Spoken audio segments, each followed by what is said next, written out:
حق کی راہ کے یہ مسافر اپنی جان کس طرح راہ خدا میں سپرد کر رہے تھے۔ اہل کوفہ سہمے ہوئے ڈرے ہوئے ابن زیاد کے دربار میں بیٹھے تھے، اور امام حسین رضی اللہ تعالی عنہ کے قتل کا، ان کی شہادت کا انہیں دکھ تو تھا، لیکن ان کے اندر ہمت، طاقت اور توانائی نہیں تھی۔ ان کی تلواریں یزید کے ساتھ رہیں اور دل امام حسین رضی اللہ تعالی عنہ کے ساتھ رکھنے کی بات کرتے تھے۔ پھر یہ قافلہ کوفہ سے چلتے چلتے دمشق کی جانب عازم سفر ہوا۔ ایک اونٹ پہ تین لوگوں کو سوار کیا گیا تھا۔ امام زین العابدین کو سوار بھی کیا گیا اور بدن پر زنجیریں بھی باندھی گئی، جکڑ کر کے سواری پہ بٹھایا گیا۔ اللہ اکبر! جہاں جہاں سے یہ لوگ گزرتے، لوگوں کو ان کی حالت پہ رحم آتا۔ بہت سارے لوگ نہیں جانتے تھے یہ کون ہیں۔ عمومی طور پہ راستوں میں یہی بتایا گیا کہ کچھ باغی لوگ ہیں جنہوں نے حکومت سے بغاوت کی، تو ان کے کیفر کردار تک پہنچا دیا گیا۔ راستے میں ایک گرجا گھر آیا اور وہاں یہ لوگ رات رکتے ہیں۔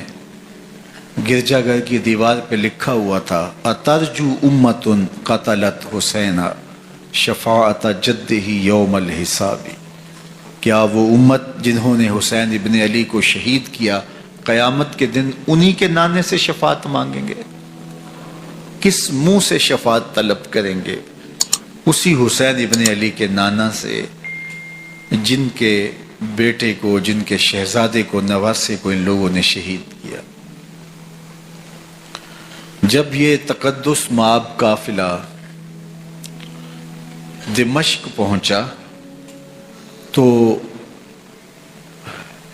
راستے میں ایک شخص قرآن مجید کی تلاوت کر رہا تھا، اپنے مکان کی چھت پہ بیٹھ کے تلاوت کر رہا تھا، اور یہ قافلہ اس طرح سے گزر رہا تھا کہ شہیدوں کے کٹے ہوئے سر نیزوں کی نوک پہ تھے، اور عصمت شیار خواتین اور امام زین العابدین اونٹوں پہ بندھے ہوئے تھے۔ تو پڑھنے والا تلاوت کر رہا تھا کہ کہف اور رقیم یہ ہماری نشانیوں میں سے بڑی عجیب نشانیاں ہیں۔ تو جب وہ پڑھ رہا تھا تو سر حسین سے آواز آئی: یا تالی القرآن، اے قرآن پڑھنے والا، اصحاب کہف سے زیادہ عجیب قتلی و حملی، میرا قتل کرنا اور نیزے کی نوک پہ چڑھایا جانا ہے۔ یہ قافلہ یزید کے دربار میں پہنچتا ہے۔ یزید بہت خوش ہوا اور اس نے حضرت امام زین العابدین رضی اللہ تعالیٰ عنہ سے کہا کہ تمہارے باپ نے میری حکومت کے خلاف بغاوت کی اور وہ اپنے انجام کو پہنچے۔ تو آپ نے جواب میں قرآن مجید کی آیات کی تلاوت کی اور اہل بیت کے مناقب اور فضائل بیان کیے۔ سیدہ زینب سلام اللہ علیہ کا ایک خطبہ اہل بیت کی عظمت، مناقب اور فضائل میں یزید کے دربار میں اپنی انوکھی اور البیلی شان رکھتا ہے۔ یزید پہلے تو خوش ہوا، لیکن جب اس نے لوگوں کے چہرے دیکھے تو وہ پریشان ہو گیا، حتیٰ کہ یزید کے دربار میں ایک عیسائی سفیر آیا ہوا تھا، تو اس نے جب کٹے ہوئے سر دیکھے اور خستہ حال سادات کی شہزادیوں کو دیکھا تو اس نے کہا یہ کون لوگ ہیں؟ تو اسے بتایا گیا، تو اس نے بڑے تعصف کا اظہار کیا، کہا کتنے بد نصیب لوگ ہو، ہمارے پاس حضرت عیسیٰ علیہ السلام کے گدھے کا کھر موجود ہے اور ہم اسے بھی عزت کی جگہ پہ رکھے ہوئے ہیں، اور تم کتنے بدبخت ہو، اپنے رسول کے نواسے کو شہید کر دیا۔ بے مروت بے وفا تیرا بھی کیا افسانہ ہے، جس نے اپنی ہی شمع کو گل کیا تو وہ پروانہ ہے۔ تو یزید نے جب لوگوں کے تیور دیکھے اور بدلتے ہوئے حالات دیکھے تو اس نے تاسف کا اظہار کیا اور کہا اللہ برا کرے ابن زیاد کا، وہ امام حسین کو میرے تک پہنچنے دیتا تو میں ان سے اچھا معاملہ کر لیتا۔ کچھ لوگ اس سے یزید کو بری ذمہ قرار دینے کی کوشش کرتے ہیں، لیکن یزید کے اپنے حکم سے سب کچھ ہوا۔ ابن اسیر نے لکھا ہے کہ جب یزید مرا تو ابن زیاد دمشق آ رہا تھا، اس کے ساتھ مسافر بن شریح بھی تھا، تو اچانک وہ کچھ سوچنے لگا۔ تو مسافر بن شریح نے کہا کہ ابن زیاد میں تمہیں بتاؤں تم کیا سوچ رہے ہو؟ کہا بتاؤ۔ کہا تم یہ سوچ رہے ہو کہ میں نے نواسہ رسول کو شہید کیوں کیا؟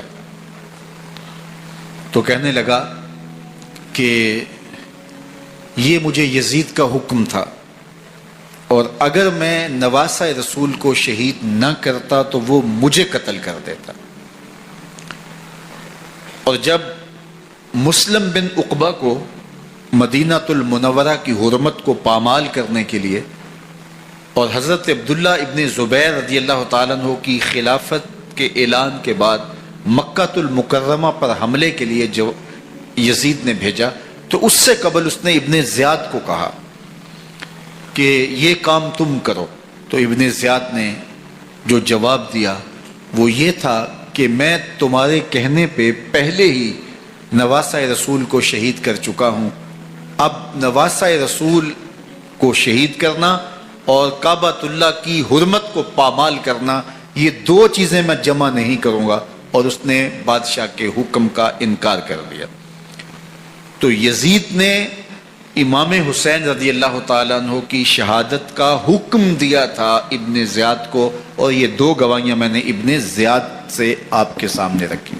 باقی اس کا یہ سیاسی پینترا کہ وہ تعصب کا اظہار کرے، تو قاتل کی پشیمانی مقتول کی اہمیت تو بڑھا سکتی ہے، لیکن قاتل کے دامن سے قتل کا داغ نہیں دھو سکتی۔ تو حضرت امام حسین رضی اللہ تعالی عنہ کا قتل یزید کو اب نظر آ رہا تھا مجھے بہت مہنگا پڑے گا، آخرت تو برباد ہوئی ہی ہوئی، دنیا بھی میں نے برباد کر لی اور میری حکومت بھی مستحکم نہیں رہ سکے گی۔ تو اب اس نے یہ کہنا شروع کر دیا کہ خدا برا کرے ابن مرجانہ کا کہ وہ راستہ دے دیتا اور امام حسین کو میرے تک پہنچ دیتا۔ حضرت امام زین العابدین سے اب وہ لجاجت کرنے لگا اور کہنے لگا کہ حضرت آپ کچھ ارشاد فرمائیے۔ تو آپ نے تین چیزیں ارشاد کی۔ آپ نے فرمایا ایک تو ہمیں خیریت سے مدینے بھیج دو، اور دوسری بات کہ قاتلان حسین کو ان کے کیفر کردار تک پہنچاؤ، اور تیسری بات مجھے دمشق کی جامعہ مسجد میں خطبہ جمعہ کی اجازت دو۔ اس نے کہا کہ خطبہ جمعہ کی اجازت بھی دیتا ہوں، آپ کو خیریت سے مدینہ المنورہ بھی روانہ کر دیا جائے گا، لیکن قاتلان حسین کو کیفر کردار تک پہنچانا یہ میرے بس میں نہیں ہے، یہ ممکن نہیں ہے۔ اب مجھے بتائیے حاکم وقت ہو اور اتنا بڑا سانحہ اور واقعہ ہو گیا ہو تو وہ وہیں کھڑے کھڑے معذرت کر لے کہ یہ اس بات کو رہنے دو، تو اس کا مطلب سمجھنے میں کسی بھی باشعور شخص کو دیر نہیں لگتی۔ اسے چاہیے تھا کہ وہ کہتا کہ میں اس کی تحقیق کروا کے جو بھی مجرم ہے وہ کیفر کردار تک پہنچے گا، اور آپ نہ بھی کہتے تو یہ میں کرتا چونکہ میں حاکم وقت ہوں۔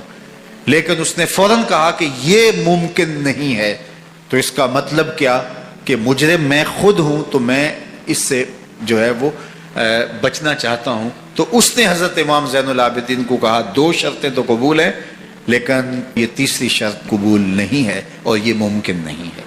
تو یہ واضح اس بات کا اشارہ ہے کہ یزید کے حکم سے، اس کی منشا سے اور اس کے کہنے سے حضرت امام کو شہید کیا گیا، اور اس نے حضرت امام حسین رضی اللہ تعالی عنہ کے مبارک لبوں پر چھڑیاں بھی ماری اور آپ کے دانتوں پر ضربیں لگائیں چھڑیوں کی. وہ تو ایک صحابی وہاں موجود تھے جو کھڑے ہو گئے. انہوں نے کہا ارفع ھذا الکدیب عن ھاتین الشفتین، ان ہونٹوں سے چھڑی ہٹا لے، میں نے ان آنکھوں سے رسول اللہ کو یہ ہونٹ چومتے ہوئے دیکھا ہے. جس طرح ابن زیاد کے دربار میں ہوا تو یہاں بھی ہوا. اللہ اکبر. تو یزید اپنے تئیں خوش تھا، لیکن لوگوں کے احتجاج کی سکت نہیں لا سکتا تھا کہ نواسہ رسول کو شہید کر دیا گیا. تو وہ یوں اپنی بات کو چھپانا چاہتا تھا اور بات ابن مرجانہ ابن زیاد پہ ڈالنا چاہتا. لیکن ابن زیاد کہتا ہے کہ اگر یزید کے کہنے پہ میں امام حسین کو قتل نہ کرتا تو میں قتل کر دیا جاتا، اور میں غزوہ کعبہ اور قتل امام حسین دونوں کو جمع نہیں کر سکتا، لہٰذا اب میں یزید کا یہ حکم نہیں مانوں گا، اس نے پہلے مجھ سے بہت بڑی زیادتی کروائی ہے. یہ تاریخ کی معتبر کتابوں کے اندر موجود ہے. اب یزید نے کہا دو باتیں مان لیتا ہوں، آپ کو مدینہ المنورہ بھی رخصت کر دیتے ہیں، اور دوسرا آپ کو مسجد دمشق میں خطبہ کی اجازت بھی دیتے ہیں. اللہ اکبر. یہ وقتی تصرف تھا اس کا، ورنہ یہ کون ہے اجازت دینے والا؟ ممبر تو حسین ابن علی کے نانے کا ہے. خیر مسجد دمشق میں گئے، لوگوں کا ہجوم تھا. حضرت امام زین العابدین ممبر پہ جلوہ فراز ہوئے. خطابت تو ان کے گھر کی لونڈی ہے. تو جب آپ نے کھڑے ہو کر کے خطبہ دیا اور فضائل و مناقب اہل بیت بیان کیے، لوگوں کے سینوں کے اندر آتش محبت اہل بیت کی جوش مارنے لگی. یزید ڈر گیا کہ اگر کچھ دیر خطبہ جاری رہا تو کہیں ایسا نہ ہو کہ لوگ میرے خلاف اٹھ کھڑے ہوں. تو اس نے مؤذن کو اشارہ کیا اور وہ اذان دینے لگا. تو اس نے کہا اللہ اکبر اللہ اکبر. تو حضرت امام زین العابدین نے کہا اس میں کوئی شک نہیں کہ اللہ سب سے بڑا ہے. پھر کہا اشہد ان لا الہ الا اللہ. تو امام زین العابدین نے فرمایا کہ ہم نے اس بات کی اپنے خون سے گواہی دی ہے کہ اللہ کے علاوہ کوئی معبود نہیں ہے. پھر اس نے کہا اشہد ان محمد رسول اللہ. تو حضرت امام زین العابدین نے یزید کی آنکھوں میں آنکھیں ڈال کے کہا یزید دیکھ، اذان میں تیرے نانے کا نام ہے یا میرے نانے کا نام ہے؟ تو حسین ابن علی رضی اللہ تعالیٰ عنہ کا نام کبھی بھی مٹنے والا نہ. زیاد کا وہ ستم رہا نہ یزید کی رہی وہ جفا، رہا تو نام حسین جسے زندہ رکھتی ہے کربلا.